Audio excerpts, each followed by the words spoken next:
Taking a look at a Munters dehumidifier HC-150. Some model number stat. This machine supplies in return for a cooler that I'm working on. So I just got a new controller.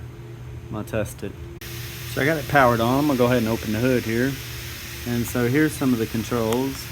That has a desiccant wheel that's in there. It spins on this wheel here. And the heater in there. Alright, I've decreased the set point 40.